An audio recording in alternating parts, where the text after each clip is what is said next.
Saul tries to kill David. And Saul spoke to Jonathan his son and to all his servants, that they should kill David. But Jonathan, Saul's son, delighted much in David. And Jonathan told David, Saul my father seeks to kill you. Therefore be on your guard in the morning. Stay in a secret place and hide yourself. And I will go out and stand beside my father in the field where you are, and I will speak to my father about you. And if I learn anything I will tell you. And Jonathan spoke well of David to Saul his father and said to him, Let not the king sin against his servant David, because he has not sinned against you, and because his deeds have brought good to you. For he took his life in his hand and he struck down the Philistine, and the Lord worked a great salvation for all Israel. You saw it, and rejoiced. Why then will you sin against innocent blood by killing David without cause? And Saul listened to the voice of Jonathan. Saul swore, As the Lord lives, he shall not be put to death. And Jonathan called David, and Jonathan reported to him all these things. And Jonathan brought David to Saul, and he was in his presence as before. And there was war again.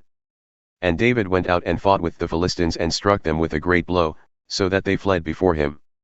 Then a harmful spirit from the Lord came upon Saul, as he sat in his house with his spear in his hand. And David was playing the lyre. And Saul sought to pin David to the wall with the spear, but he eluded Saul, so that he struck the spear into the wall. And David fled and escaped that night. Saul sent messengers to David's house to watch him, that he might kill him in the morning. But Michal, David's wife, told him, If you do not escape with your life tonight, tomorrow you will be killed. So Michal let David down through the window, and he fled away and escaped. Michal took an image and laid it on the bed and put a pillow of goat's hair at its head and covered it with the clothes. And when Saul sent messengers to take David, she said, He is sick. Then Saul sent the messengers to see David, saying, Bring him up to me in the bed, that I may kill him. And when the messengers came in, behold, the image was in the bed, with the pillow of goat's hair at its head.